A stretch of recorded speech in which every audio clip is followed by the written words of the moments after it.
allegiance to the flag of the United States of America and to the republic for which it stands, one nation, under God, indivisible, with liberty and justice for all. Good morning, everyone. Morning. Good morning.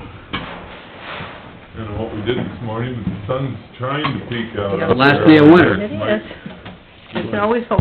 Last day of winter. There you go. That's a Peggy good doesn't thing. understand. We're a lot closer to spring than we were. Peggy doesn't? It's true. Peggy, you don't have your sign out. I don't. Thank you very much. You got me, you guys. Oh. She's always yelling. But it's Oh, just really I short. We're gonna have This to- will be the short chair. It's been really short. We have to mark that on the calendar. Peggy, let's put a sign out. I forgot this one. I'd, look for a motion to That's good. approve the agenda, I move we approve the agenda as printed. Second. the amended agenda. That's correct. Second, all those in favor? Aye. Pose same sign, motion carries. Approve the minutes. Minutes from March 12th. I'll second. Second, I have a question on that. Okay. When we introduced, Dave Kilgis to no official action, was it the week before when you? Yeah, we accepted it the You week accepted before. it the week before? All right. He just wasn't able to be at that meeting. Yeah, he was, Okay. yeah.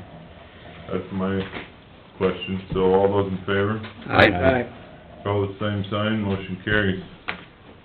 Any general public concerns? We scanned the crowd, they all look uninterested, we're good. Harmless. All right, looks like we're ready for our lesson from Katie.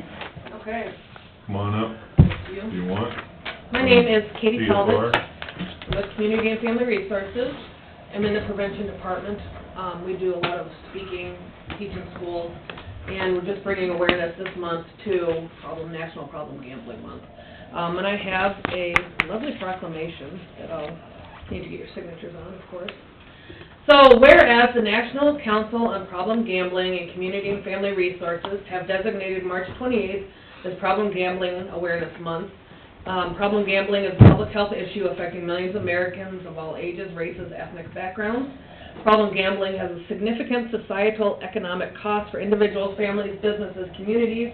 Problem gambling is treatable, and treatment is effective in minimizing this harm, both to individuals and society as a whole. Numerous individuals, professionals, organizations have dedicated their efforts to and education to the public about problem gambling and the availability of and effectiveness of treatment. And National Problem Gambling and CFR invite all residents of Humboldt County to participate in problem gambling awareness.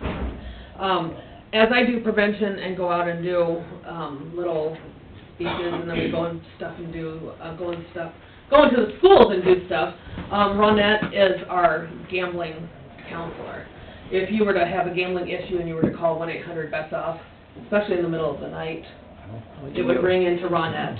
And then she would set up an appointment with you and then go from there to see what kind of treatment, if you needed treatment. Allison is our new marketing lady, so that's why we're introducing her around. With problem gamblers, by the time they seek help, about 80% have contemplated suicide, and 20% have actually attempted suicide. Generally, it's because by the time they reach for help, they've lost everything. Risk their jobs, spent money for house or mortgage at the casino or on slots or March Madness, whatever it is that they like to do. And it's hard to say to someone, I just went to Prairie Meadows and put my whole paycheck into a slot machine. Or I went to Prairie Meadows and did my whole roulette, put all my money at roulette. Whereas substance abuse, and I'm not condoning that at all, but I mean, it's a little bit, I don't know what to say, easier to say that I have a substance abuse issue instead of I go and put my money into a machine on the hopes that I win millions and millions of dollars. Did you have any ages that you see right now for gambling? I'm Ronette Cabell. I'm the gambling counselor for CFR in the Fort Dodge office. Right now, the gamblers that I'm seeing are, I would say, between 35, and 50. Most of them are women, Hmm. which is a little bit different because women normally don't want to come in. They don't want to say that they have that kind of an issue. But most of the women that I'm seeing are coming in with scratch-off issues because that's easier. I can run to the gas station to buy a gallon of milk and a soda, and oh, there's a $30 ticket right there, and the chances of winning $300,000, I can buy that. And no one will ever know. And I keep it in my purse. Well, when those start to stack up, and you're running to the gas station more and more and more, there's where the issue comes in. Like, you know, you're spending out hundreds of dollars to win back 40. So that's where kind of, it's called chasing your losses. You keep doing it in the hopes that you will win money. March this year, Governor Reynolds signed a proclamation on Wednesday, March 7th, designating March as Problem Gambling Awareness Month. And the Iowa Department of Public Health says about 13% or 294 adult Iowans experience a problem related to their gambling in the past year. We're not saying, we're not anti-gambling, but if you have a gambling problem, there's treatment and resources available. If you can afford to go to the casino and you have money for entertainment, go have fun. It's just if you have an issue with it or know someone that does, there are resources available here. A little bit as well, what we've done here is, Corey Keller is the prevention specialist that generally serves in Humboldt, Oconus areas. And just update, she's gone to schools and done a lot of presentations this year in schools. And we've gone to law enforcement and the sheriff's office, and we've done opiate trainings and how to provide naloxone. And we'll be supplying the police department, sheriff's department, with free doses of naloxone. So we're pretty much in the community quite a bit, and we're getting, we're becoming more and more out there. Other than your John Hancock's on that lovely paper signing the proclamation, I'm good unless you have questions. How many people do you think in Humboldt County are affected that you have to worry about? I know there's probably some that aren't notified, but how many do you actually work with? As for Humboldt County, let's see, in the last year, I would say that has come in or called the line, I've probably had just a couple that have actually made it into the facility or come in. And several years ago when I did counseling and I used to carry that phone around, we did have a lot more in Webster County. But there was some people that we did have in Humboldt County, and then sometimes they'll get legal charges, whether it's embezzling through work and stuff, and then we'll work with them to get some guidance and help out. Probably a lot more problem than you know about, that you hear Right, about. definitely. And we, you know, when she touched on the fact that women do it, sometimes women like to just scratch away, and it's just kind of, you zone out. You just kind of disassociate, and that's part of the, and not disassociating, I'm not saying that we're like hearing voices or any of that stuff, but you're just kind of like zoning out. Kind of like who plays phone games on their phone, like Free Cell or something. You know, you just kind of, you start playing those games and you just kind of relax. Well, when you're playing the games on your phone and they're free, that's fine.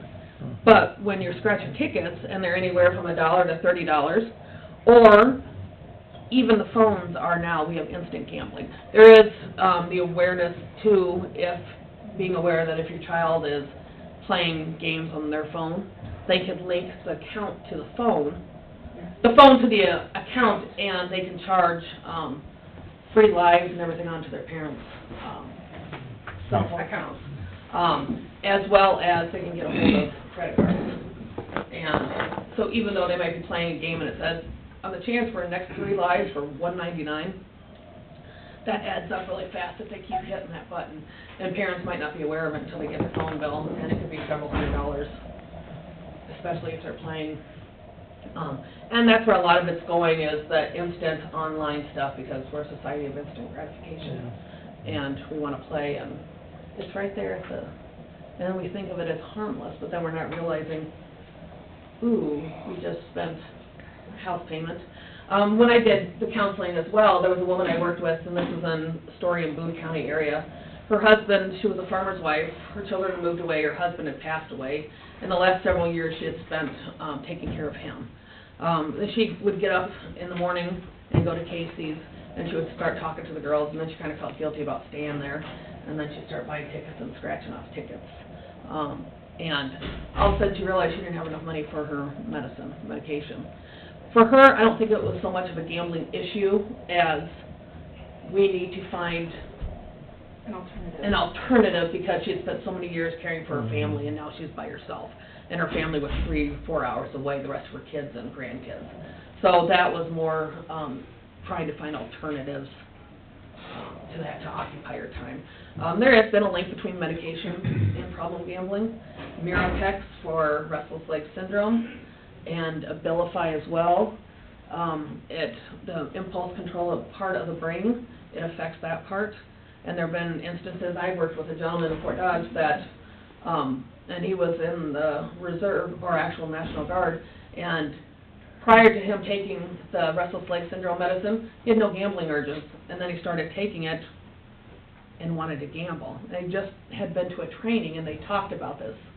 And so I had mentioned that to him, and he looked at me like I was crazy. But he did talk to his doctor, and he got off the medication, and he had no urges to do that. You will find, too, people with methamphetamine addictions, the same part of the brain lights up for gambling, and it's that impulse, that risk-taking part of the brain. So, yeah, you can find somebody with hardcore addiction just scratching tickets and scratching. Well, and that's another, because a lot of people want to deal with the addiction, and they're like, well, I don't need to deal with my gambling issue because it goes along with my addiction. So they don't want to separate the two. But then when they deal with their addiction, then they pick up their gambling increases. But they don't see that as such an issue. And so part of our inpatient program, we do work with the addiction the person has, whatever substance it is, but we also give them information and being aware that they could fall into a process addiction like gambling, or shopping addiction, or sex addiction, anything that there's a risk taking and you're not sure what the reward is going to be. We also go in and work with adolescents at the Adolescent Stars program in Fort Dodge and just give them some education. And it's surprising, I believe in Humboldt County there was like 2% of 6th graders reported that they gamble. That doesn't mean they have a problem, but that's whether it's on their phones or whether it's, and it could lead into, when you have a child that's in 6th grade that's doing risk-taking behaviors, if they're doing them that age, it's going to be easier for them to pick up other risky behaviors as they grow. So. All right, any other questions? Have you noticed any kind of an increase with Jefferson opening up the casino? Jefferson It's a little closer, you know. It's in our catchment area, but do you notice people, when you're working in Webster County, are they going to? I mean, just the more accessible it is, do you see an increase with problems? Or? When it first opened up, there was more calls. And there was a lot of calls at 2 o'clock in the morning, 1:30 in the morning when people were on their way home. What am I supposed to do? How am I supposed to tell my wife? How am I supposed to tell my husband? Those kind of calls. I think now that it's been there for a while, those have kind of slacked off a little bit, slowed down a little bit. I think some of them go to another facility, Okay. they're not... Yeah, it may not call you. Right, they may not Call someone else. The call may not come to me. But there was, for a while, a definite increase when it first opened up, like, what am I supposed to do, you know? Well, we did have a lot of people that would think that we were there to provide financial bailout. Yes, for them. that too. That would be Yeah. nice. Yeah. It's like, no, but we can offer you treatment. Oh, I don't want that, I don't need help. I need money. Yeah, I just need help with Money. my paying my bills. And then, for a while there, too, I would, and this, granted, this has been like 5-6 years since I actually did the counseling, but we would have college kids, and because I carried it for Boone and Story counties as well, that would get their school money, and I don't know if you do, and then they're betting at school, and then for a while they're vets, because to just kind of calm their mind down and disassociate a little bit with all the stress and just take a break from everything, you know, they would get online or, and one thing with online gambling, it's not regulated by our federal government. It could be off, there's no recourse, there's nothing you can do about it. The money is lost, it's lost. And, you know, there's different ways of, there's 4 states, I believe, that have online gambling, but they're on the East Coast. I'm not sure how that's working, and I know the Iowa Gaming Association was looking at ways to be able to log into Prairie Meadows site or a Harrah's site or whatever it is, and be able to gamble from home. That is gonna cause, I believe, could cause a lot of problems. You know, and it's just thinking sometimes of, when we do a lot of awareness and education with like Upper Des Moines, being aware of people that are coming in certain times of the year for assistance, and are they spending their money on gambling? We do also go to tax preparers' offices, and, you know, if they're having reporting huge gaming losses or huge gaming wins, and their income isn't ratio with it, we do provide information as well on where they can be warning signs and where they can seek help. Okay. And I guess, you know, one thing with gambling that's so serious about it with the problem gamblers is the actual mental health that goes along with it. And the 80%, like I said, has contemplated suicide, and 20% have, of that 80% have actually made an attempt on their lives, because it's very hard to... The guilt and the shame. The guilt and the shame, and if I have life insurance as well, I can leave my family with something, because... and it doesn't have, I mean, it could be your coach, it could be your supervisor, it could be your Hardee's worker, it could be whoever it is. It doesn't make a difference who it is. Addiction is addiction, is addiction. Right. So... Well, you need a motion. I'll make a motion to We sign this. Sure, yes. Problem gambling awareness for the month. We have a motion. I'll and a second that motion. Any other discussion? All in favor? Aye. Opposed, same sign. Motion carries. Well, thank you very much. Thank Good you. explanation about it, and keep up the good work. Thank you, thank you. Okay, Okay. Did you want to ask her that question? yeah, I was gonna, Okay, do that first. on the, You have to go to the same board meeting with Bruce once in a while? I luck out now. Oh, I was gonna ask you on this, you have Humboldt County here, and then down here they got Calhoun. Uh-oh. That's why I wondered if you grabbed the wrong one, and I signed the wrong one. No, I grabbed the right one, but I just didn't change it. So, We can Will you blot it wipe out. that out? Put Yeah. Humboldt in there? yeah, we can wipe that out. That was the first mistake I've ever made. Well, I know. That's pretty good. I didn't think it was that big a We're taking deal. bets on it. Don't get biased, Oh, man. Thank you very much. Thank you. Thank you. Did she come back in here for with her tax papers? She's back here in the back room. Oh, there she is, I'm sorry. Come on up. We'll start with the tax sale part of it, and he has another option on there. Okay.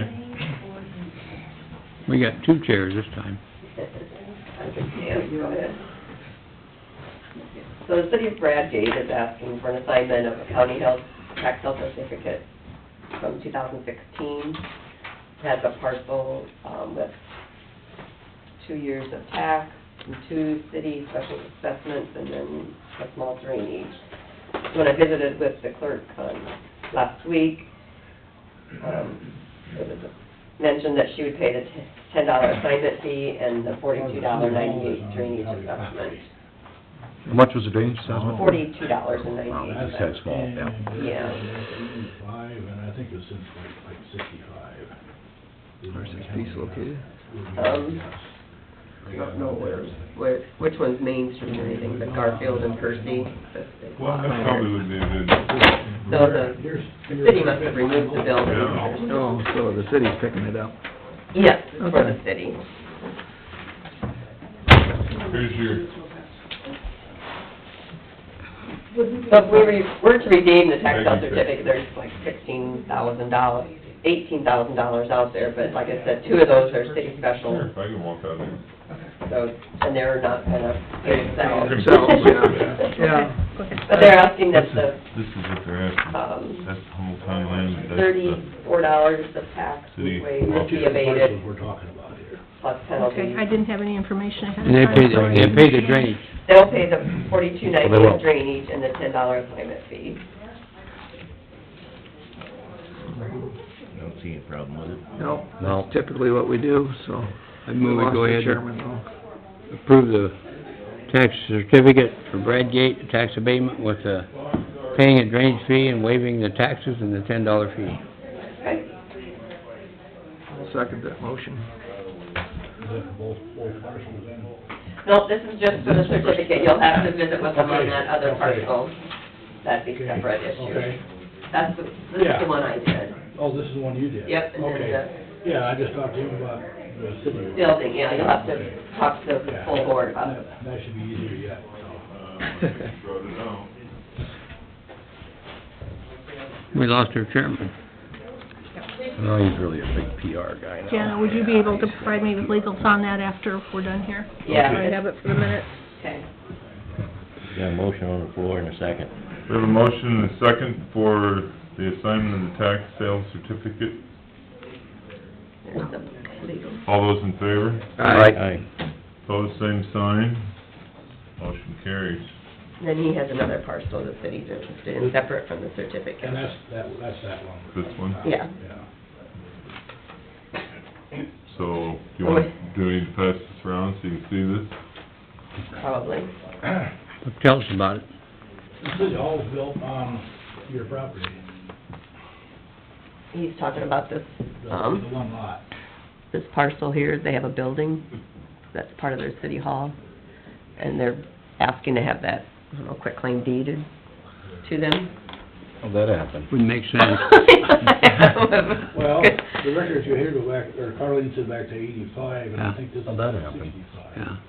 How'd they get them? I suppose you want gas from mowing those weeds too. Oh. I have no idea.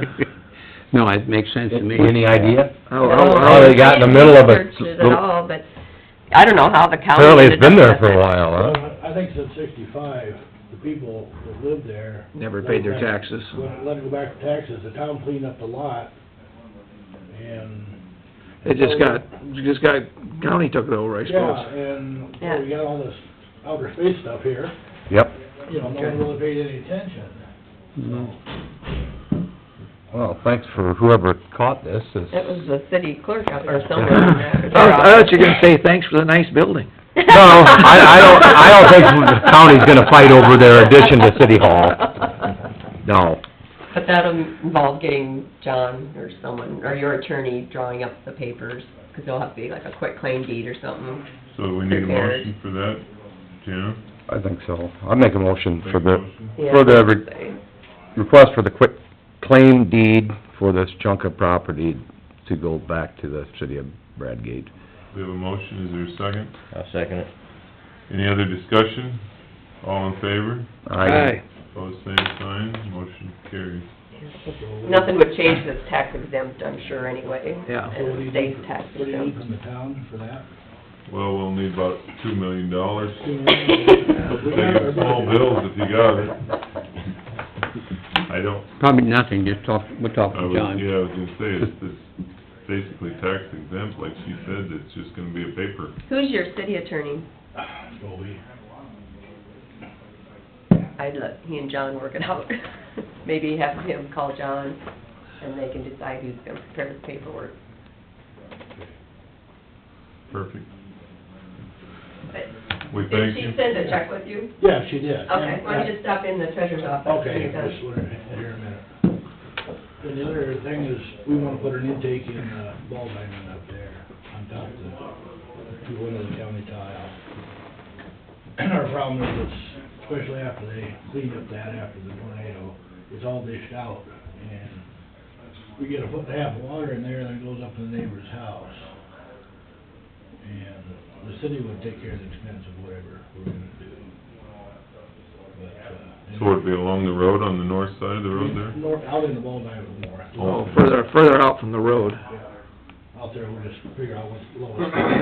Put in a surface drain, we can move over the top of it. So do we need? Is that a do work order? Oh, is that a drainage district tile? Yes, Yeah. the drainage main. But, so the city would take care of it, but it's your tile, so I don't know how. Well, wouldn't we have to put a work order I think we better put a work order together, Yeah. and just so we have record of it, At least being have put an in, idea that way, it was you know, done. 100 years from now, they got a problem, they know what, Okay? or how'd this get put in there, so, Okay, I don't know. I'll explain to her what I want. Yep, Yep. touch base with Trish and Okay. tell her we She need a did work know for order. sure the other day, so she Okay. should bring it I up. think that'd be fine. Yeah, mainly just so there's a record of it. So save us move, either that or we have to move a lot of dirt. Right. Yeah, that's foolish. And Makes sense. we haven't pumped any water since we fixed that tile. That's a good. thing. Haven't had a sump pump and down run yet, Awesome, so we don't want to, and this No. will kinda help that. exactly. And we're gonna do some more with that other project, we've got some more trees down and stuff to, Keep them, yeah, them, Keep the roots out. whatever those things, well, some of those roots go like for 150 feet. We're gonna cut that little trees down, and Mhm. see if we can kinda keep ahead of that. Yeah. perfect. I think Alrighty. you should be good with that. Yeah, we'll talk to- Just Yep, get the work order in Let that her area. know that we just said to put a work order together, Okay. and I'm assuming you'll probably do the, Yeah, I'll do the work. right. You're the contractor, right? Yeah. Thank you very Thanks, much. Alan. Thanks, my daughter too on this project. Sure. so- There you go. Good deal. Thanks Thanks, again. guys. You bet. bet. Thank you. I think I see Don. Yes, You're up. all right. Good morning. Good Hi, morning. Don. Did you bring all the sun from up north? You know what? Was We it need shine? some heat. Yeah, That's we plenty do. of sun, we just need some heat now to get things to open up. I did see something in Humboldt County, I haven't seen anyplace else, so I saw a tile running. Oh, yeah, the tiles are running. Are they running? I didn't see water coming out of the tube Mhm. last week when I was out looking. And, We got robins too. yeah, they, I've been seeing those for about 2 weeks, so. That's always a good sign. Yes.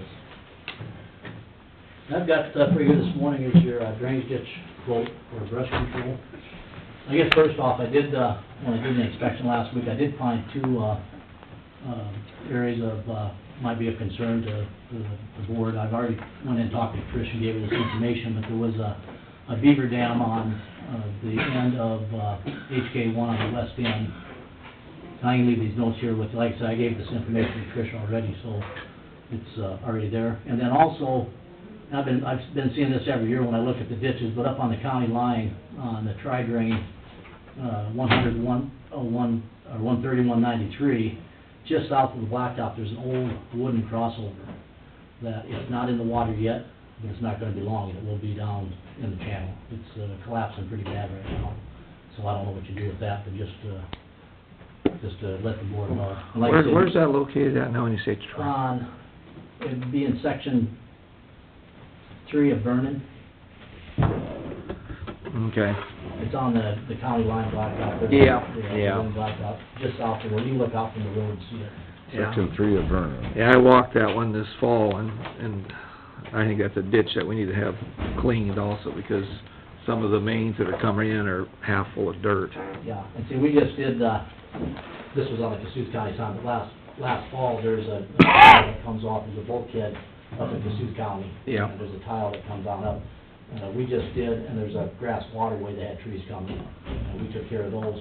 But, if the thing is clean, there are a few trees on the Cassuth County side that are big enough that if we kill them, they're gonna be more of a concern as dead than alive. There's just a few of them out there. We've always gone in there and sprayed the little stuff underneath, so there's no small stuff there. But if you do clean it, I'm sure those trees would go as well. Yeah, So, but their trees are big got trees. some size to them. Yeah. And if we kill them, they're better off right now alive Alive, than yeah, dead. 'cause they Because if you kill 'em, they're then they gonna fall down, in. They're gonna have to come out. And most of the people I talked with, or have talked with over the years that remove trees and drainage, would rather cut live trees than dead ones. Yeah, 'cause they're easier to pick up. Well, and not only that, if they're big enough, they become unpredictable. Mhm. You know, with a live tree, you can notch it Yeah, and get it to fall. dead ones they Dead fall. ones snap off and they get. I believe those are called widow makers. Yeah.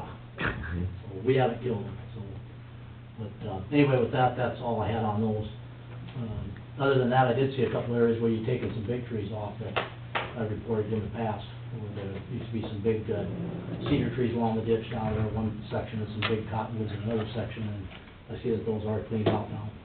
Is this 1/3 north of the Humboldt County this year? Yeah, it'd be the northeast. Northeast, 1/3. And I did not give a copy to Tricia in the office, so I do have enough copies here, I think, for all the board. Thank you. And Bruce will kind of go over it there.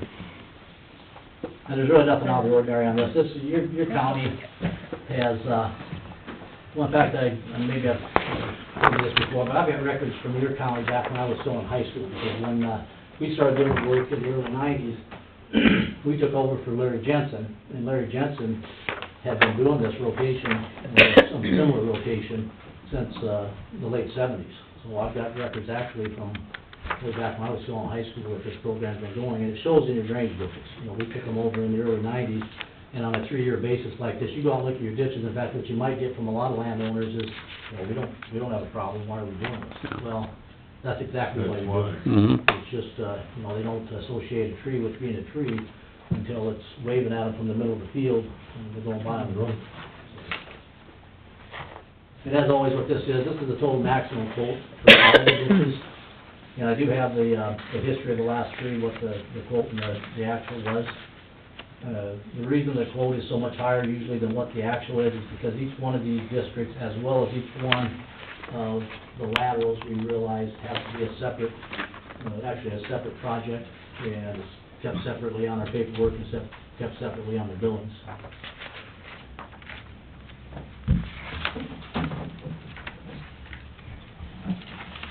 I must not have all the paper. I had enough. Oh, I didn't. You can look at 1 month. Yeah. You can look at Yeah, mine. look at mine. Sorry. So apparently, Don, we're talking about brush and trees and all that fun stuff, but then on the last page, you do, take care of the weed issues, if any, in the ditches when you're doing the brush control? We don't do it when we're doing the brush control. And I think, Eric, you visited a little bit already on our program, if you rode with me too, I think, Well, and I'm just looking at some of the products in here, brush control, and then there's brush and ditch bank weed control, so I didn't know, you know, just specifically to this is drainage for brush. districts. This is for brush. For brush. That's like, anything else we do, if we're going after noxious weeds, we load up with noxious weed products, and we go Right. after noxious weeds. The thing is what we're using for brush, you know, there used to be, and we even tried it ourselves years ago, is, you know, to try to save labor, is come in and do both at the same time. Mm-hmm. And either the brush or the weeds, especially in the drainage stuff, because we use, I think conventional sprays, which is, you know, it's mixed in a tank, and that's Mhm. because, you know, never sure what we're gonna use mile for mile. The guys have to decide that when they're out there, Mhm. depending on what the access is.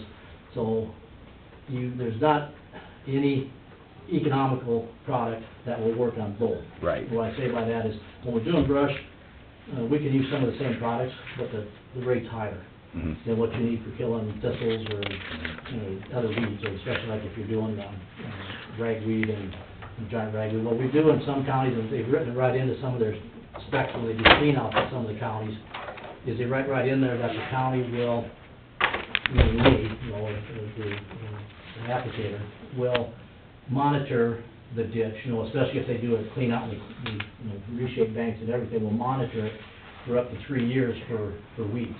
And the reason for that is when they do the seeding, you know, if we have a good year, the broad grass gets started, and you get a good stand there initially, then you don't really have to worry too much about the summer annuals, which I'm talking about there, the giant ragweed, the nettles, because the grass will do a good job of helping to keep them out. But if they have a bad year and the annuals take over instead of the perennials, then they shade it, and then what you end up with, if you don't address it, is you end up with ragweed there forever. Mhm. And ragweed doesn't have a root system. But it does shade out any of the other understory. Well, my So question on that being, I mean, as far as weed control, and then the thistles and such, generally the boards I work with look at the thistles as possibly the landowner's responsibility, because it doesn't affect the flow of the Right. ditch. right. You know, it just doesn't have any effects, adverse effects on whether the water goes down around, whether it's brome grass or thistles on the bank, the water's Right. still gonna go. Right. Well, my question is, being you know, have done this for a long time and done a good job of doing it, split it up into third of the county, how are we doing with the, you know, weeds and dredge ditches? Do you run across? No, it's really weird because it's, I'm just that way, but when I'm looking at... You're looking at brush and brush, because we don't have a protocol for dredge ditch weed control. You know, but being a dredge ditch, and of course, most of it's out next to a field, like Don said, I mean, maybe the farmers, that's an easy thing it's an easy thing to control for them. It's usually not next to a sensitive crop, or, Right. you know, they can... Yeah. So that's my question is, you know, we got weed control on the mind, and I'm just wondering how the weed control is in the drainage ditches. Well, like I said, I'd like to have the guys start, the only thing that I would say, because I would notice if you had giant ragweed, I would Right. report that. But Right. you really don't have... And then plus, Most of the ditches are pretty well established. The thistles and stuff like that, I'm not looking for... well, here's the other question. On your brush control, when are you gonna start, going out and, As soon as the weather gets, in fact, it starts drying up, we're gonna start brush control. so there again, They're starting to bud. you're early on, where it's a differential to brush control, you're gonna start that early. A lot of times you may not see particular weed issues, right? And your So- county is, to the point that, we can do it pretty much any time, because the products we use aren't gonna affect what it costs in this county. And what I mean by that is some of the counties we're going into that are newer counties that haven't done anything, there's some areas that, we just have to say, hey, we gotta do this with a foliar, because it's gonna be cost prohibitive if we do it with the dormant oils, because there's so much of a cost difference in our high volume, oil mix. Mm-hmm. Because it used to be you could come in with diesel fuel, and, you know, that still was fairly expensive, but that's, even though we had a guy preaching that down at the weed commissioners meeting, that, way backwards, using diesel fuel as, to spray on stumps and as a carrier for our products. We do use, commercially blended and sold, and it's labeled for brush control. It's an oil base, but, it's labeled and legal for what we're doing. Mm-hmm.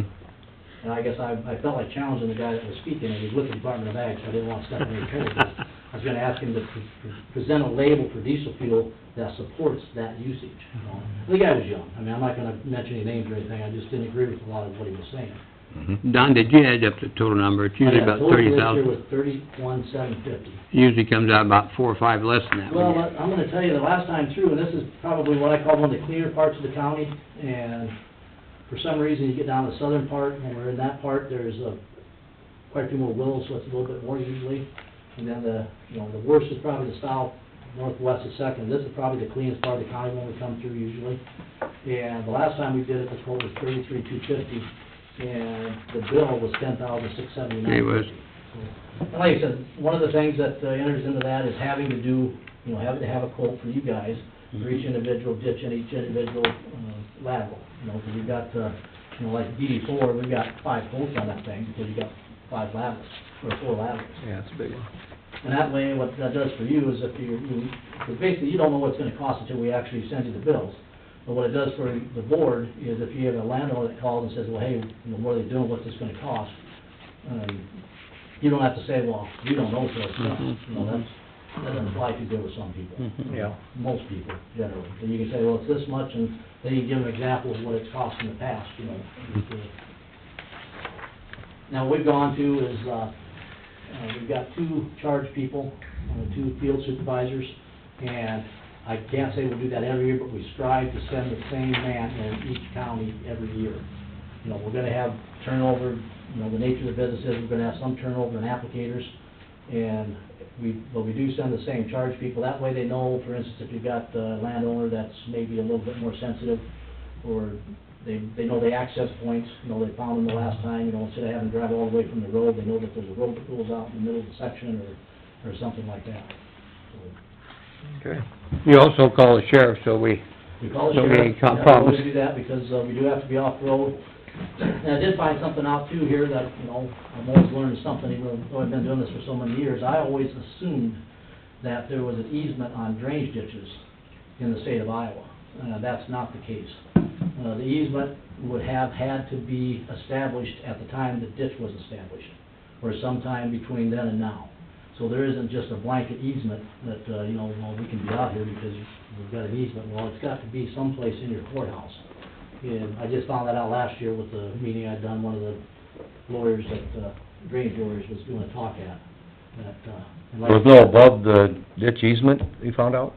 Yeah. There- It is, In his opinion. talk to another lawyer. Yeah, I was gonna say, that was a lawyer Uh-huh. talking. Which lawyer are you gonna have if somebody comes after you for it? Yeah, we sat at those meetings You too. know, But, this guy it was Jim Hudson. Yeah, I was gonna You know, say Jim. his dad was the guru, and I haven't worked with Jim enough, but his dad, Jim Hudson, was the absolute guru in drainage. When, used to be, the old saying used to be, when there was a drainage dispute, whoever was gonna win is whoever called Jim Hudson first. I mean, that was just how good this guy was. Mhm.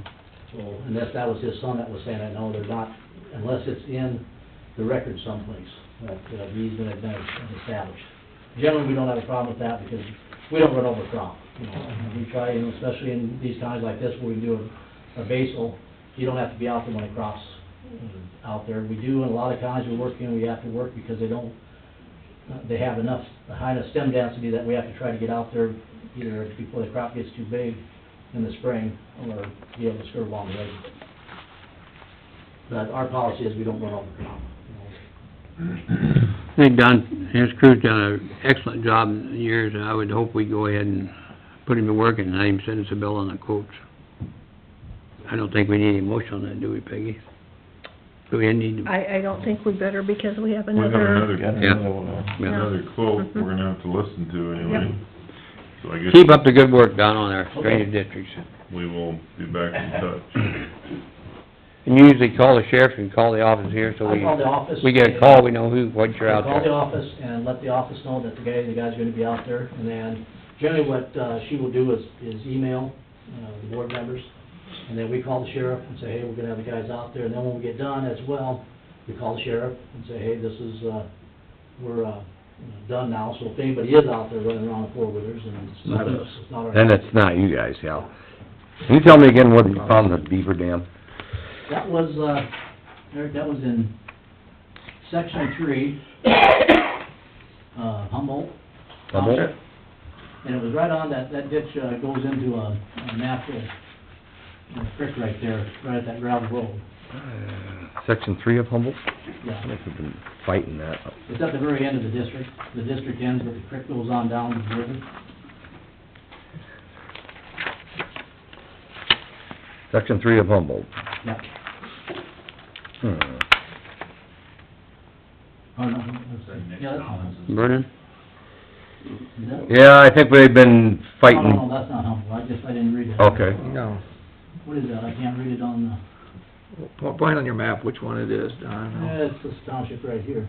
It's right there, right off the blacktop again. No, that is Humboldt Township. It's just, that's... Oh, yeah, it's Humboldt, It's yeah. at this end. Okay, yeah, we've been, fighting beavers in that exact location, so they're not So it's north obviously... of Livermore. Well, the dam isn't, it's not a real well-made dam. It's made out of mud and grass and... Right. and, just... Which side of the road was it on? What's that? Oh, it'd be on It'd the, be on the east side, looking east. It's on the west end of the district, looking Yep. east into the... It'd be right here, right here, I believe. Yeah. okay. Yeah. Those are terraced beaver that you've been chasing around. No, I possibly got displaced from one spot and went to another is what I'm afraid of. That's what I'm saying. You got 'em on the move. They moved from the one drainage location to a different one, 'cause they're right in that same area. Yeah. Well, we'll make sure that we get rid of that. And then, like I said, that bridge is not in the water yet, that crossing. And that one's in Avery. That other one's up in Vernon. And this is, Vern- he said he walked it. Yeah, you know where that Vernon Street, yeah. Yeah. And you know, you saw it. Yeah, I saw that bridge. That's a clean out thing, let's just get rid of that too. Yeah, and like I say, that ditch is really bad, filled in at the lower end. And that's due to beaver dams and stuff in Prairie Creek. Mhm. Like I see there again, that's just an extension of the creek that's been straightened and turned into a drainage district Yeah. up there. Because then you get down, it goes in the creek, and Mhm. like I said, we did some work last fall on the north end on the tile. Okay. Above the bulkhead. Yeah. Mhm. Alrighty, well, we appreciate it. Good work, Don. All right, Thank you much. and just let me know. I will. All right. Thank you. Thank you. Matt?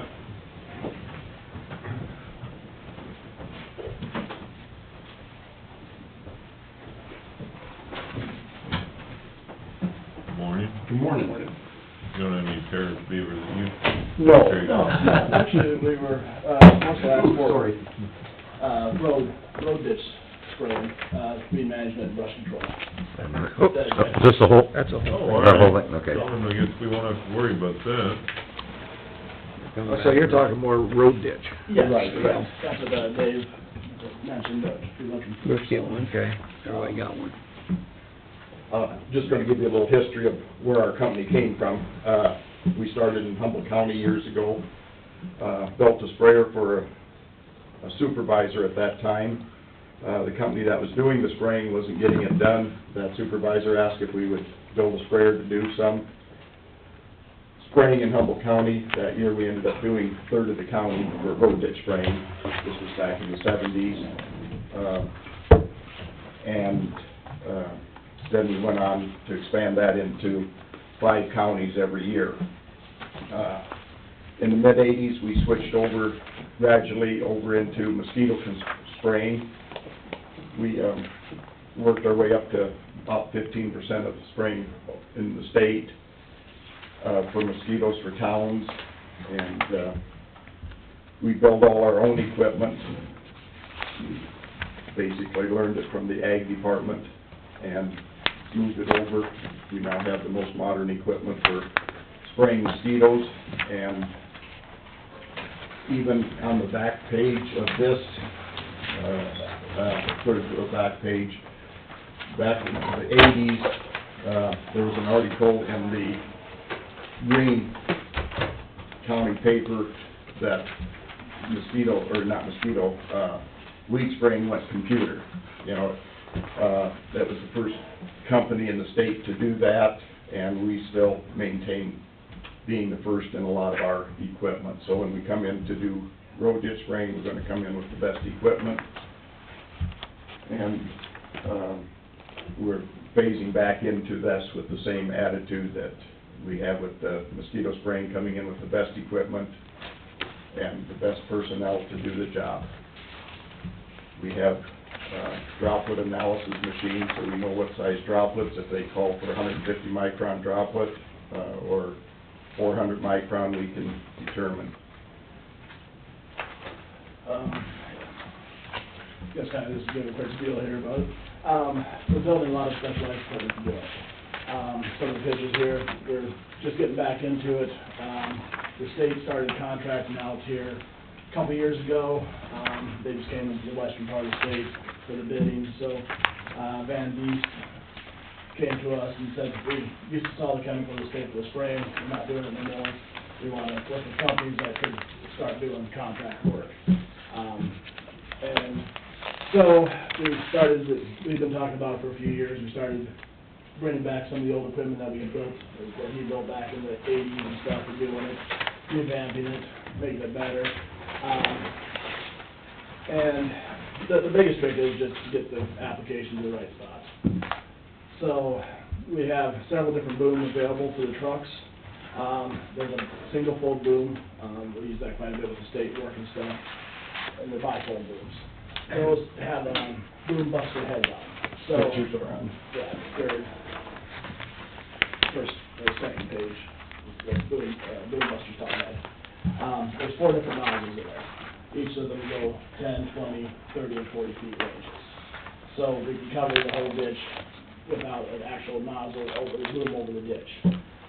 With the state work, that's kind of one of the requirements. They don't want a full tri-fold boom or bifold boom out there.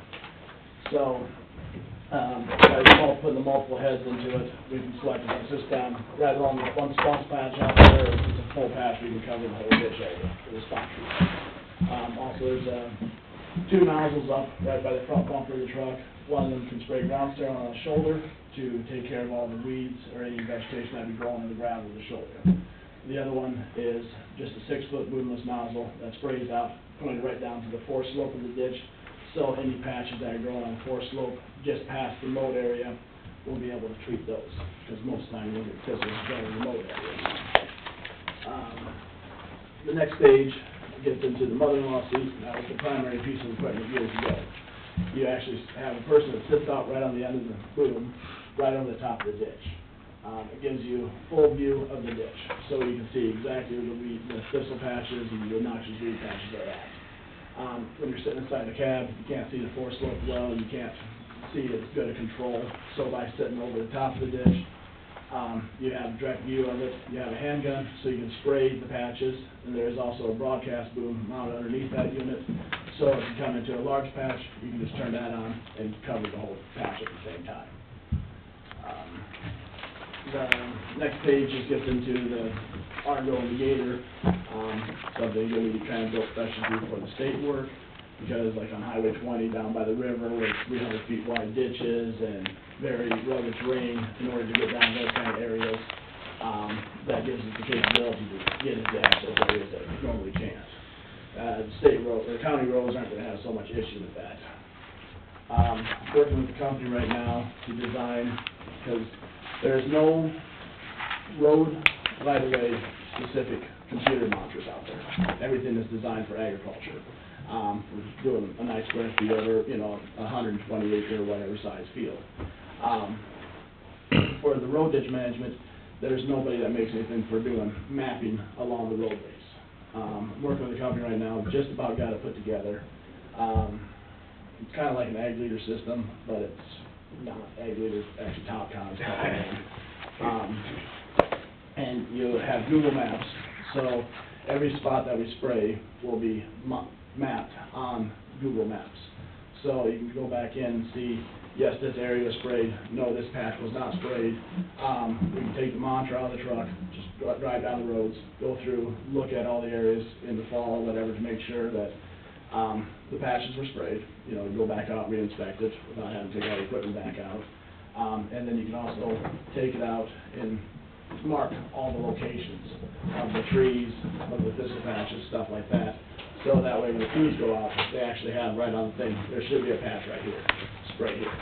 And then when you do spray it, then it will log what was sprayed, how much was sprayed, and so that will be able to always be reviewed. But we do hold that as proprietary information, so. So you guys have been doing some weed control with the state? We've got Are you- contracts with the state now. Now, but so this is really where you're starting back up right now? Yeah, we're just getting back into it now. So you don't have, like, I guess you're not inundated with the weed control right now? No, Start up to no. have, obviously the equipment, but the personnel, you feel pretty comfortable Yes, a yeah, lot? we have, the personnel lined up to do, the state work will be done, at really a different time than the county work. They specify different times to do it, and so, that helps spread the equipment out, and, So what would your time frame be? The state work basically goes from, first week, second week in May, and then, we've been looking at starting with counties in, June, early June, for for the noxious thistles, weed. and then The for brush brush control control. will be in the fall. When you mention brush control, you're speaking specifically to right-of-way brush control, road Correct, right-of-way brush yes. control. I mean, we are going to eventually get into the dredge ditch. Right. Working on a bunch of equipment for that right now, but we haven't got where we're comfortable with going full blown into the dredge ditch yet. Mhm. The road ditch, we know we have equipment that will work and the capabilities. On your price quotes, you got, I assume the brush control is wherever needed, so much per hour, so forth, based on the Correct. chemical. And the weed control, so much a mile. Is that every mile, no matter whether there's any weeds on that mile or not? If you start down the road, that's $49? Yes, basically, because we have to travel that Okay. that road, See if there is. to see if there's anything Mhm. there. Down the road, after we get the stuff logged into the Sure. computers, we'll be able to pick out more. If you use less chemical, it'd be less charge though. Correct, Yeah. yes. Because the chemical prices are on the next two pages, one's for the thistle, Yeah, one's for the makes sense. brush. And these are, the options that Vandy's put together for the chemicals. They're what everybody, or what different companies, the state was using, stuff like that. Like on the thistle control, option one is the most common one, that's what the state was using for several years for their thistle noxious weed control. And then the cost would be the per acre cost. of that. How many miles are we talking about? I don't even have any idea. It was around, How many miles in the county, man? 432 square mile. well, square. Yeah. But, I think, aren't we 700 plus miles of right-of-way? Yeah. Probably somewhere around there, I think. I mean, if you include, 400 and 200. It seems like I think when we used to spray it, there was like 800, we figured about 800 in this one and about 1,200 in other counties. Mhm.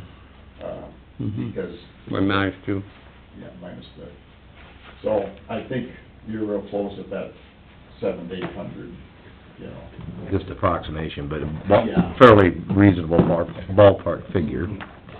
The one thing I did forget to mention, we do have real-time trackers in all the trucks, so who's ever the supervisor or weed commissioner, I don't know if you guys have weed commissioner right now, but can have access to the real-time trackers while working in the county, so they can see where the trucks are at, what roads they have done, and roughly where they sprayed. Unfortunately, the real-time tracking is a little bit slower reporting than I want it to be, but it's the best that's out there right now. But they can see that we went down this road, we went down this road, they went down this road, and what day we went down, it'll track the number of miles we were on those roads, and then plus the timing ones. We can actually put time cards into the real-time trackers, so when we get into spraying, it will actually log how many hours we were out there doing the treatments. What's the percentage, basically, say it's $49.50 a mile, what do you estimate to be the chemical? I know it varies, but me and other That's the base, the chemical's on top of that. chemicals, how much more average would your chemical be? The way it kind of looks and sounds in the county, you're probably looking at about 20%, coverage requirement. There's approximately 5 acres to a mile, Okay. with both sides of the road. Okay, So if, you're doing 20% of 5 acres, you're looking at about an acre and a half per Okay. mile. So you'd be looking at around $34, or, $50-some dollars. almost half and half. Yes, Yeah. so, and, you know, some areas are gonna be a lot more. Very, difficult, yeah, some areas you might bet. not have hardly any. Mhm. So, but for the average, I'd be. And, you know, looking at it, at 5-6 acres to the mile, which is approximately Mhm. what the elevators get, about $6-7 an acre to spray. Mhm. So, I mean, we're a little over that, but they go out and do 120 foot. Right. pieces. So what is have you guys thought through, timing on this? I mean, as far as you said, you'd maybe, what'd you say, Matt? Because you've got some state contract work? Yes, yeah. So after that, so did you Yeah, talk it'd be- June? It'd be the first week in June or somewhere in there, yeah. Okay, was your thought process to do everything starting then and just keep going? Or are you contemplating some fall application? Yes. Because Yeah. particular weeds, thistles Yeah. being one of them, and Right, others, yeah. respond Once well they to... go to seed, we'll probably quit. Because after the thistles go to seed, Mhm. it's harder to kill them. You want, you know, either pre-flowering, you know, when they're actively growing, or when they're sucking the, chemical back down into the root system. Right. How many times do you anticipate having to drive that same mile? For the county's expense, it will just be once on each side. Okay. You know, during, years ago when I sprayed Humboldt County, the weed commissioner at that time wanted us to do all the blacktop roads first. And it took a little bit more time to do it, but he was right in the aspect that those are the roads that are traveled, those are the ones that are seen, and then as we go back out and do the gravel, we re-travel those, Sure. so if something escapes, Yeah. they get hit.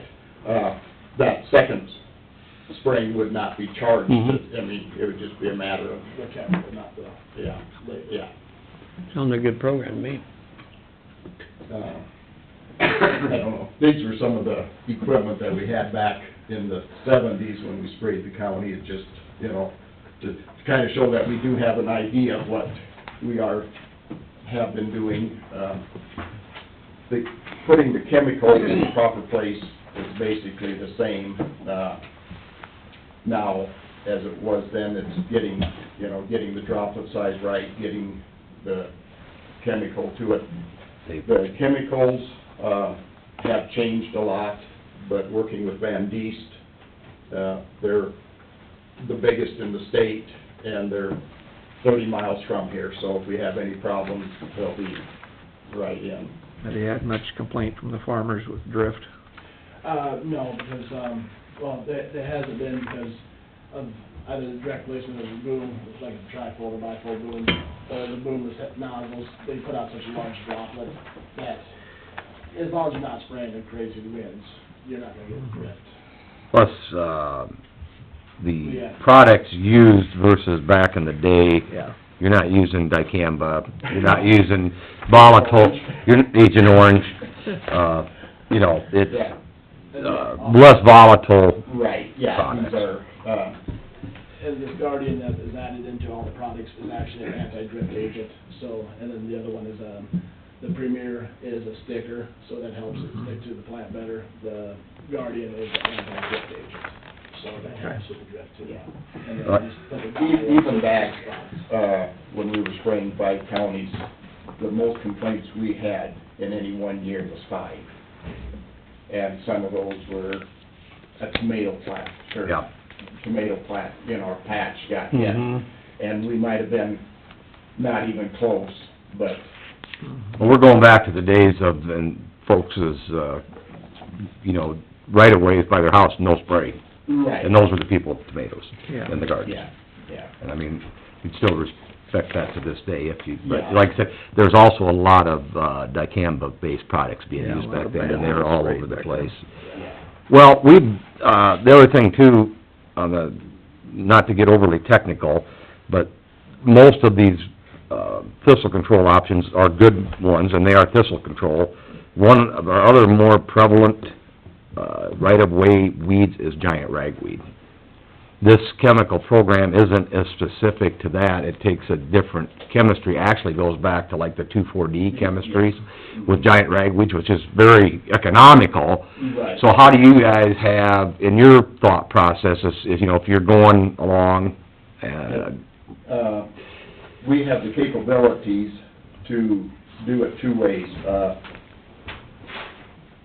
You can inject the chemical, but Okay. by the time the chemical is injected, gets through all the right, plumbing and everything, you're getting the wrong chemical at the wrong patch. yep, So we can either go with 2 tanks, or we can, go with the injector system.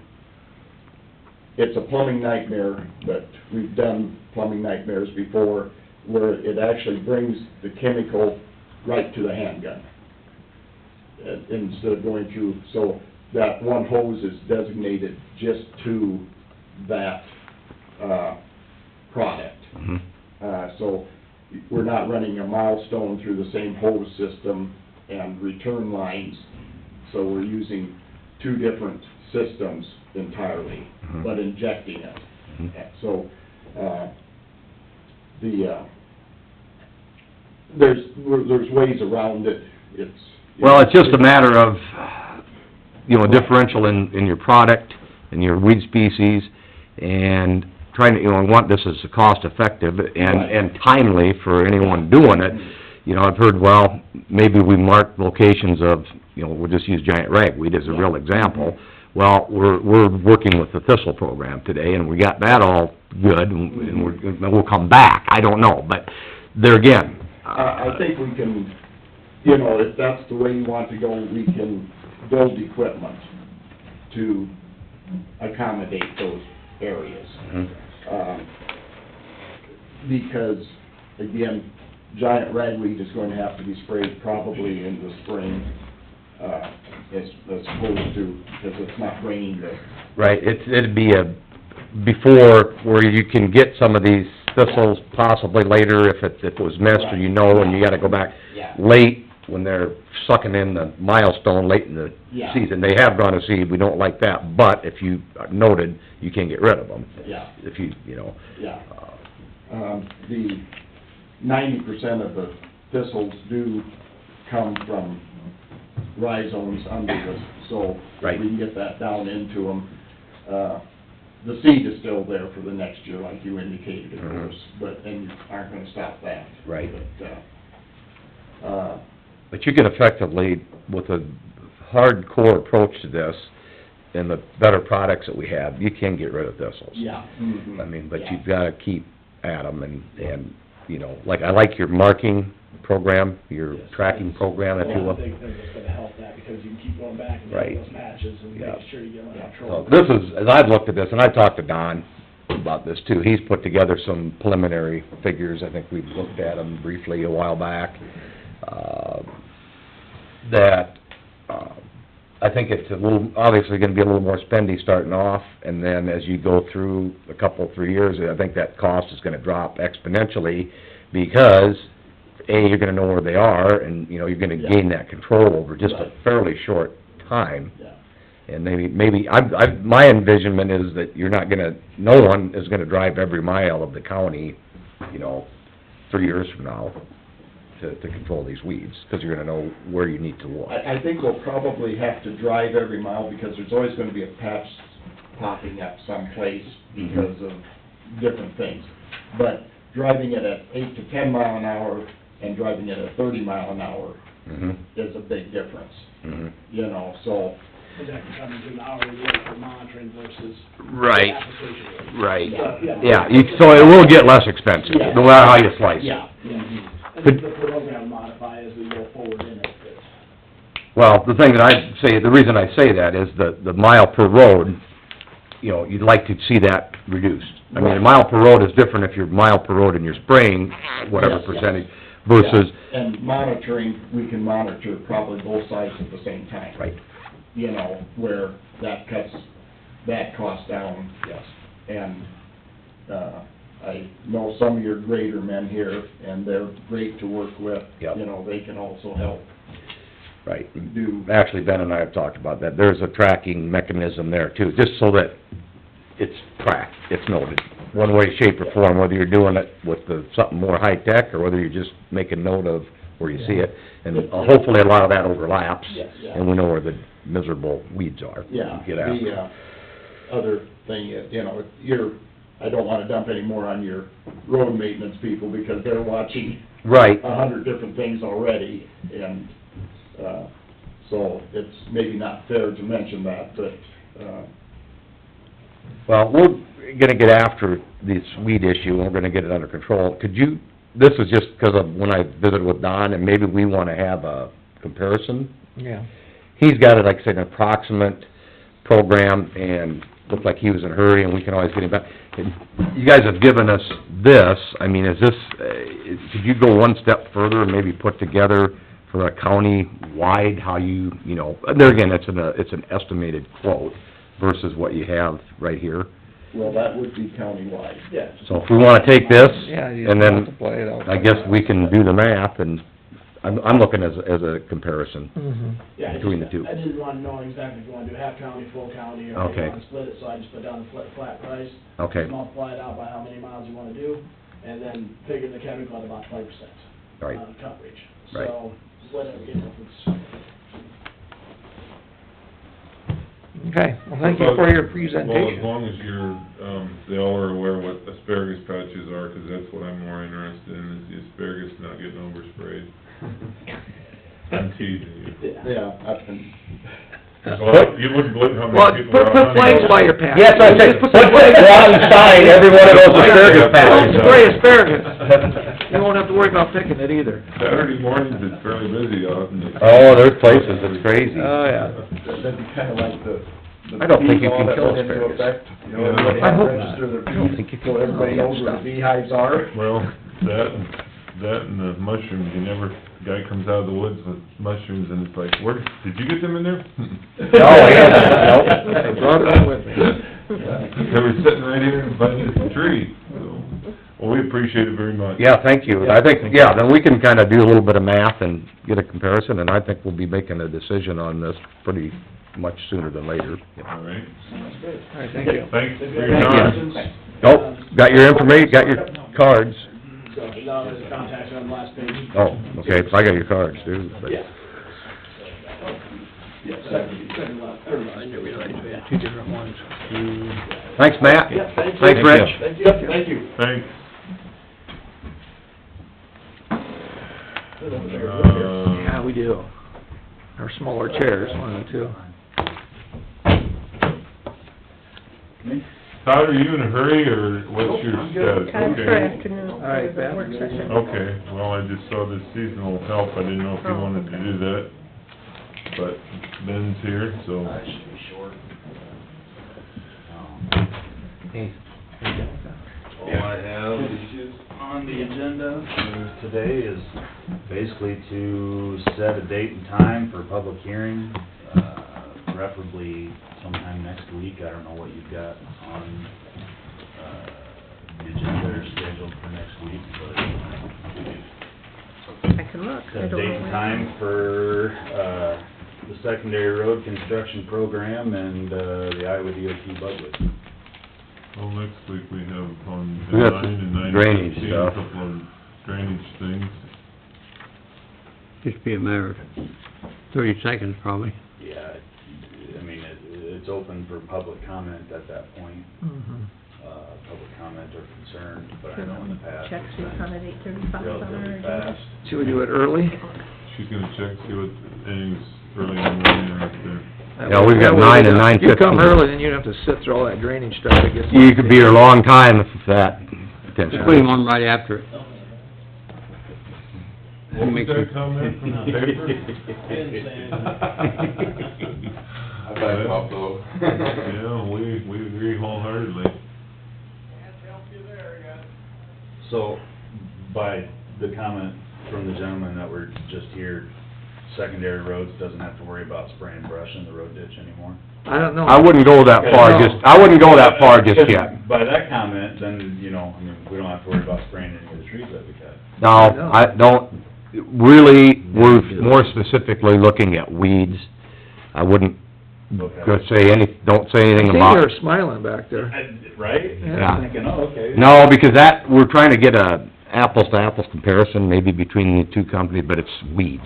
We're not talking brush in right-of-ways, You you still know. have to spray the trees because they will seal over and then your chemical won't go down in them, so they need sprayed right off the bat. We did take care of, Johnson's place Okay, last Good. week, so I don't know if you wanna drive by there sometime. as long as he's happy, if I hear a complaint, I'll let you know.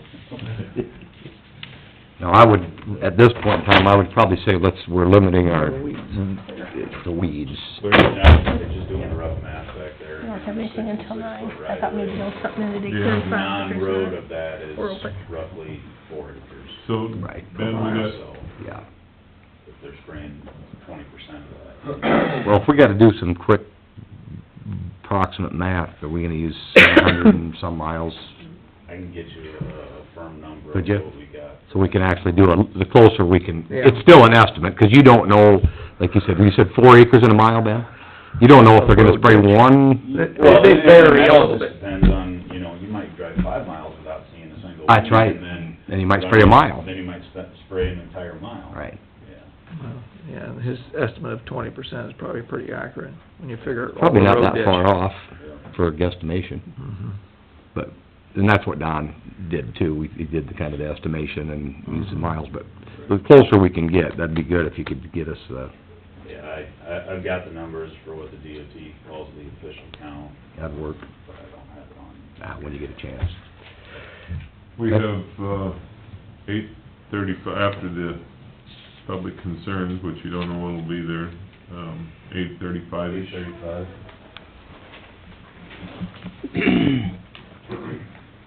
I'd move we set the public hearing for the county secondary road budget, 8:35 on March 26th. Okay, we have a motion and a second for 8:35 on the 26th. Any other discussion? All in favor? All right, Pose same sign. 8:35 it is. That's all that I have. I have a question. I had, is that down by some of the people who live down there by the museum that had that ditch cleaned out there? Has that been seeded yet? That has not been seeded, that's on the list of things to seed. We've also got a small pile of, I guess what I would call the non-burnable. Yeah, it's in the ditch, yeah. That we still need to clean out of there. I've got, We must not have got near as much rain as we drove home in from Des Moines the other day, 'cause it was raining pretty hard when we came. Until you got to the north end of the county, I don't think we had anything. Yeah, they never, Very Tricia, little. when I was talking to her, she Very said it little. didn't rain at all here. And we didn't get any snow either. Yeah. Right. Which was, big town south, they got a big band They got of a- snow, yeah. 6 inches. Well, that's a Yeah, good place that's for it, we don't Yeah. have to go down the river then. No, we don't And come there's a upstream. chance of it, tonight, but talking to the DOT, it sounds like they're working on closing that right now. I spoke to them about 8:30, and they were actually setting up barricades over by States Avenue, so. Are they already? Really. I saw they pulled some of the, scrubbing some of them trees out on the north side of the Yeah, they got a pile. bridge down there, they got a pretty Have a good good- sized pile in there. I heard a guy talking the other day, he was concerned, lives over at Renwick, couldn't get to town with his combine to have Casey Neasel work on it. Isn't there a detour around they'd get in? There's a detour. That's what I thought. I thought he was- We've fielded a couple of phone Yeah. calls from people, not pleased with the fact that Yeah. the bridge east of town was going out and who they needed to talk to. They can get there. Thankfully, we told them that they could call the DOT, because that was their, Yeah. I was their gonna project say, and It's their not job. much we But could they do. can come back down across And Foster this and is come 5 down years K in Road. the planning, I mean, this That's what I is, thought. I Yeah. couldn't see This it. has been Probably coming the way for a they would while. go anyway. Our biggest concern is they Couldn't be don't on drive the on the highway. concrete when they do C-49. That's our concern. And there again, we need a I visited with some farmers who got that letter, and they didn't understand the fact that you just couldn't drive on that road for 3 days. Okay. That letter isn't clear enough, and it also states you will be allowed out of your place. That is not actually true, No. You'll be allowed out of your place. but not with a car. Right. You park your car on a gravel road. is See, what that ends needs, up that needs to be written into the letter saying you need to get your vehicles out of your property to To the nearest gravel road. Yeah, people Well, don't understand that. accessible location. And I think, Carl, it'd be a good thing to go down that road and talk to everybody on that road. Because they don't understand it, and it's not presented clearly enough, that when they do pave that road, you're not leaving your property with the vehicle if it isn't already off Unless your... you're driving the road You ditch. can drive your four-wheeler across your field to the nearest access point and get in Yeah. your car, but you cannot drive anything on that road. Right, for 3 days after the pavement goes... After the pavement goes We had the same thing at Thor Road, didn't we? Same Yes, we exact- did. yeah. We had some pretty upset people, 'cause they didn't understand that. And when we did the Badger Block Road, I went out and drove around the neighbors and talked to them as many as I could find, I think that's a good idea. and, let them know that, because it's, They do provide a side-by-side or a golf cart to get you to the nearest intersection. But yeah, you do have to remove your car from your place and park it Get at it. the nearest gravel road. yeah, Or else you're gonna be stuck there for 3 days, Mhm. yeah, so... I will talk to Dave, we will, If that happens to get mentioned in the paper, it'd be a nice thing.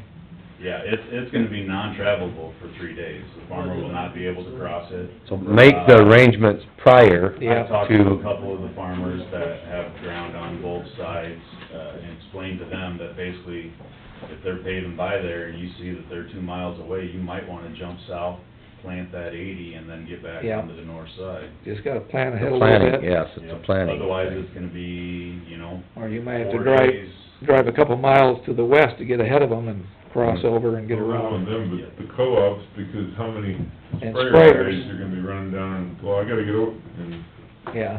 The answer is 0. Yeah. well, we hope. Yeah. we Right, hope well, I it's- think The Rick road brings will up a good come point, in 3 days, no matter what happens. No. notification and understanding of it will Like you said, I mean, Yeah. alleviate you're gonna be- potential It problems, does. 'cause that's a huge concern. For the Yeah. next 30 years. Huge No concern. different than 3 days of rain. Do they have a potential date to pave it, or? Potential date right now is close the road on the 2nd, start milling, and then, the week of the 19th to start paving. I'd say that's a little ambitious with the weather that we've had lately. They're probably not moving as fast as they thought they would. So it's towards the end of April, which is When they prime mill it, are they planting gonna build a season. width, or are they just gonna go like a mile and come back? They'll Or how do- mill the whole stretch. Whole They'll stretch. mill, I don't know which direction they'll start on, but say they start on 169, they'll run all the way over to the county line. They've got a 12-foot mill, so they'll mill the full lane width, And turn then around, go and then, back. and then go back. Right. Okay, All right. yep. We got that down? Is that just informational from Sue?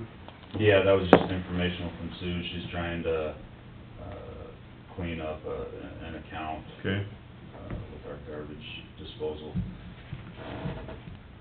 And their sporadic billing. that's what I wondered.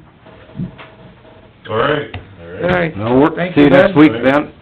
If you're gonna go knock on doors, why, let me know, I can probably help you. Okay. Yeah, I know Dave's talked to a few of them. I stopped and talked to Olson, so they're aware of it.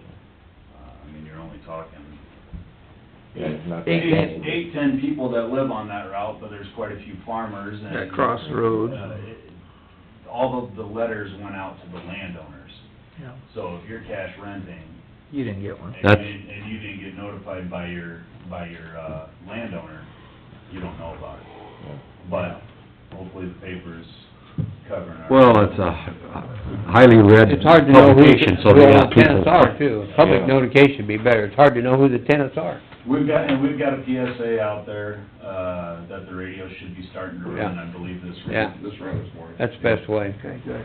Not to mention a giant lighted board at the... Right, I like that. the east end of the route that says that the road will be closed, You bet. starting April 2nd. Yeah. Yep, we seen that. And if any guys, when they got questions, they can talk to the guy, the road crew, as to when you're gonna start paving. They usually will tell you, Yep. and that's a good indication. And the world won't come in if they can't get on for 3 days, even though they think it might. Yeah, they get pretty excited though, Carl. It is a little, the touchy time of the year, there's no doubt, but the, Stress level gets a little high. you know, like Ben said, and we don't know. I mean, they might be ambitious on their start date, it's all weather dependent. It's all weather dependent. It's the same as a farmer. It is, Yeah, that's it what I'm is. saying. So we, Yeah. Weather dependent. Yeah, All righty, thank you, Ben. thanks, Ben. Todd, I think it's your, All right, that time of the year, I guess, when we're looking at hiring our seasonal help. I guess you have on your agenda a list of names and their positions, as far as who we're looking at hiring. The Conservation Board has already approved all of this, and I guess just here today, looking for your final blessing.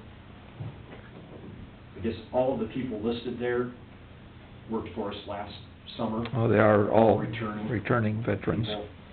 Very, very strong group of people. Very good. Strong work ethic. Can't say enough good things about all of them, so that's good to hear. we're in a good position there, yes. All right, with that, we got a motion? yeah, I'll make a motion for the 4 people listed for the different various positions and the hourly rates. I'll second that. Motion and a second, any other discussion? All those in favor? Aye. Those same sign, motion carries. Anything else, Todd? Are you ready to adjourn, or? No. No, not yet. Well, you got, We have a work session. we got a work session with, okay. Something by fast if you. I You're, don't wanna do it you're in the later. work session, Yep, so. so wait till we're I'm done. Oh, okay, good enough. Alrighty. Thanks, Todd. All right, looks like we're down to about committee reports. Unless you wanna do your stuff, Peggy, you got anything else you wanna cover first? Nothing that absolutely has to be decided today. All right, we can switch it up and go just whatever one wants to Well, start. can I, throw something out there quick? Sure. With, we got a presentation from Don for the drainage ditch brush control. Can we actually accept that quote, or do we need to repost Ken, that? if they're two separate ones. We weren't sure when this was put on Well, because here. it is separate, His is drainage ditch, the other is road Yes. ditches, right? and we would not be considering at this point anyone besides Don's company. For the brush. For the drainage ditch For control. drainage ditch control. Right. And obviously, we just spoke highly of everything is going well, and we have that comment. So I would, if we can, accept that quote, I would say we do it right now so that we can move forward with drainage ditch control. We would accept that. I would That's a make motion, I'll second. I'd make a motion that accept the quote from Don Reefer for the drainage ditch brush control as presented. We have a motion and a second, any other discussion? All those in favor? Aye. Opposed, same sign, motion is accepted. Now we got that part out of the way, then we can move Yeah, on to unless weeds. it's moving Did a that great way. job, till you Back. send him home. All right, Carl, Well, I don't know if we need to report to anybody, we was all down to ISAC. The only thing I did differently, I had a board meeting the night before, and, we talked about the program that's coming up, and you guys all attended those programs. I think some of them were good, some of them weren't so good, that's typical. I did learn a little bit, which I didn't know about TIF, and I still don't know very much, I should go talk to Alyssa. That's a tough That's a little district. confusing. about knee deep. Yeah. One of the things we talked about in our board meeting is that each year it seems like we have less and less people showing up at supervisors' conferences. It was pretty bad this year. We only had about 60 registers. We had 5 of us there. We're trying to figure out A good some way. representation. It's hard to come up with topics that everybody's interested in. Everybody's got their own little pet peeve. They wanna talk about this, wanna talk about that, but something for everybody is hard to get. So we're working on that. The state of Missouri has a program whereby you have to get so many hours of meetings or you lose $2,500 of your salary. And they're gonna talk about that in the state of Iowa. May not be ISAC meetings, it might be Continuing training. ed. But so many people get elected, they sit in their own county and never do anything. Whether it's ISAC or whether it be a drainage meeting or whether it be some of these meetings we go to, some counties, their people don't even go to those. They're trying to put an end to that, get involved a little bit. So that's about all. You guys had the other meeting. Carl, I know you had a slight hand in this, and like I said, you're not gonna get something for everybody, but you did, I think, had a hand in the pictometry presentation. We've been exposed to that, but I really appreciated that, and the younger guy that presented that did a really good job of, the overview of that. There's 77 counties have that, and we don't all use it like we should. No, and I think that's the key thing. Yeah. I keep taking away, we need to utilize it more, but he did a nice presentation, so that part of it, that was very good. Thank you. I enjoyed that.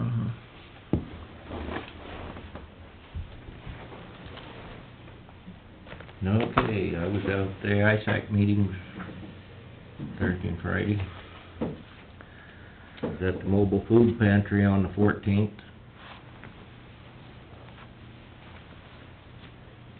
That's all I had. And like you say, some of the speakers was good, some of them wasn't so good. Some church sermons are good, some aren't so good. It happens. Some of them went over your head where you didn't even know what they was talking about.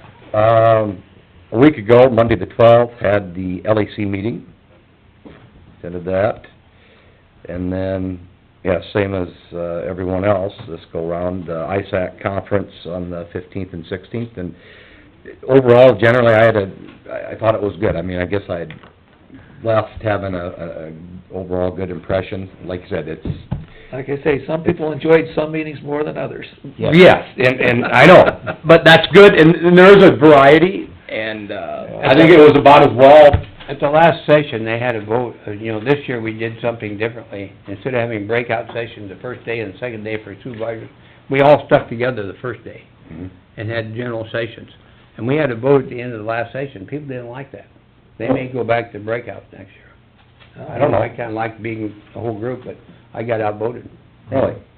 I thought it was as well put together, this particular go-around, as it has been, than the ones that I've been to. So, keep up the good work. Well, I had the LAC meeting on Monday.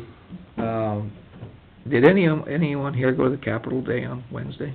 I went up. Did you go? How was that attended? Well, we didn't have the booth this year. We had a room, 316, and most all the people from the supervisors group gathered in that room. Some of the legislators came in, somebody didn't. I didn't get to talk to any of them. They were all sessions, but Oh, okay, that's, I think it worked better having a room where we could all congregate together.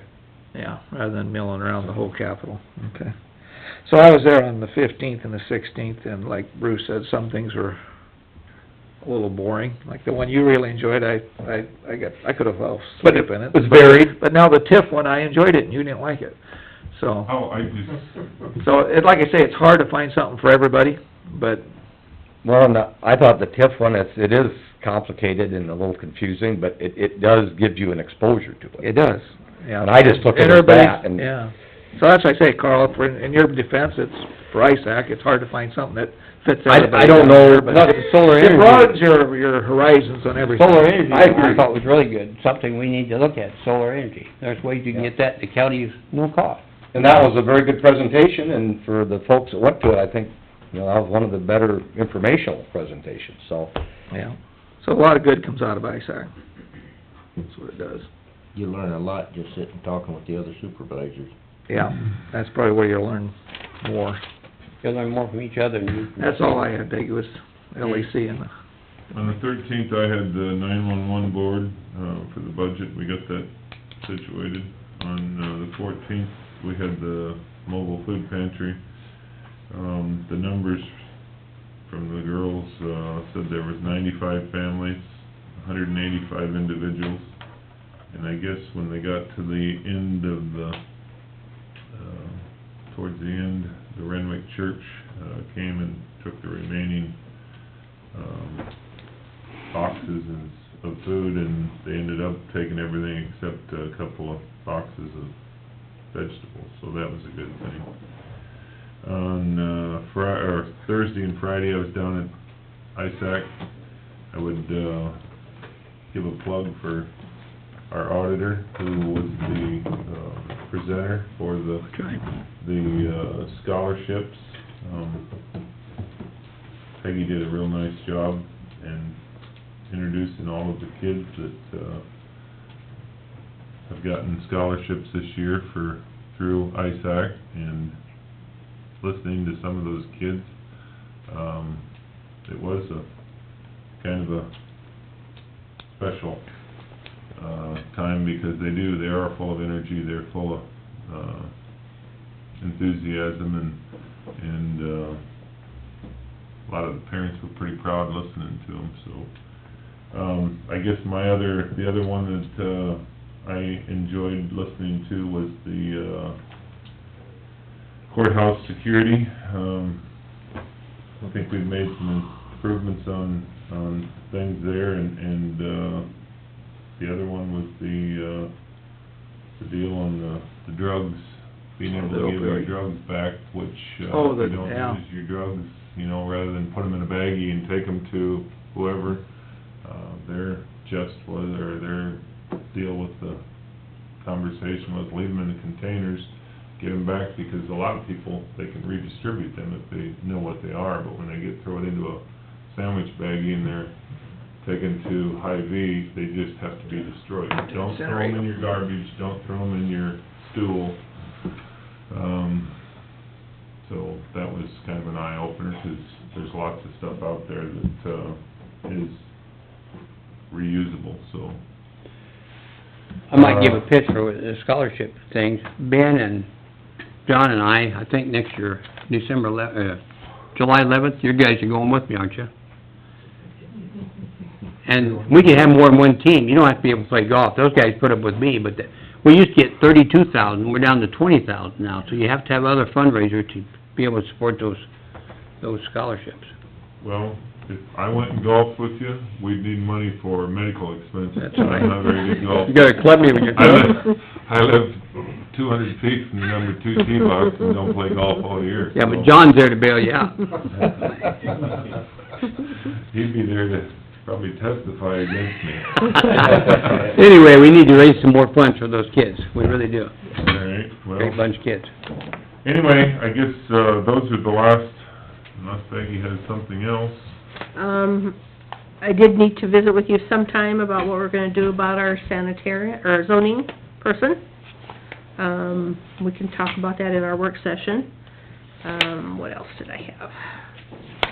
Have you heard any correspondence on that matter from Pocahontas County? Because the last Nothing. correspondence was nothing came back from Pocahontas on that. Okay. I haven't seen anything. I did call Jansen Waterproofing and asked them if they would come in and this spring sometime when they're going through, take a look at the building. They last worked on our building 3 years ago. So if there is something, it shouldn't be anything major, but at least, and they said they definitely would put us on their schedule. I just wanted to get on their list so they didn't forget us. Renee sent some language on the 10-hour day thing, I'm gonna give it to Rick and have him look it over to make sure that looks right. They do have a vote on that this week, so we wanna make sure and get that fixed. I have your bills from the motel rooms, everybody but Carl's and mine. Look at the names in the top here, this one's Take one of Bruce's. your names, If you pass it just around. okay them, Take one. get them back to us, we'll get them paid. Dean Kruger brought up at the last LEC meeting that, they had gotten an estimate, I guess you would say, or not an estimate, but final figures on the damages at the LEC. The gross loss was $127,947.60. We have a $1,000 deductible. We had paid some bills, about $18,731.90 ahead of time. These were ones that had come in and inspected, and told Dean what needed to be fixed, so those bills needed to be paid. So that left a final payment of $108,215.70, that Rick signed the insurance papers so that we could get that going back to the LEC. So that'll help pay for some of those other bills that have come through. So I just thought you guys should be aware of that also.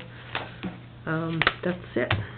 The thing I would tell you is I went to that, secondary road fund distribution committee meeting on, Thursday morning, and I'll give you the minutes of that's, From what I was told, they weren't changing anything. pretty much, it's fairly flat, 2%. Projections for the next couple of years aren't good at all because of the car sales, the gas taxes, you name it. It wasn't very encouraging, but, you probably make more out of these sheets than I did, so. The last we heard on that backfill, it may hit us yet this year. That's Even a though they better put it in the drop budget. it, maybe 30%. Yeah, that's gonna kill a whole bunch of people. Even got a budget certified and then they take that away from us. Yep, it's not fair. Well, Keep working we with the just budget. keep doing what we're doing, so. Yeah, I remember our ex-governor promising, as long as I'm governor, I'll support it. Well, he's gone. And the new governor put it in our budget, and now they're still talking about reneging. All right, if nothing else, I'd entertain a motion. Motion to adjourn. Motion to adjourn. I'll second. Second, any other discussion? All in favor? Aye. Aye, pose same sign, motion carries, we're 10:08.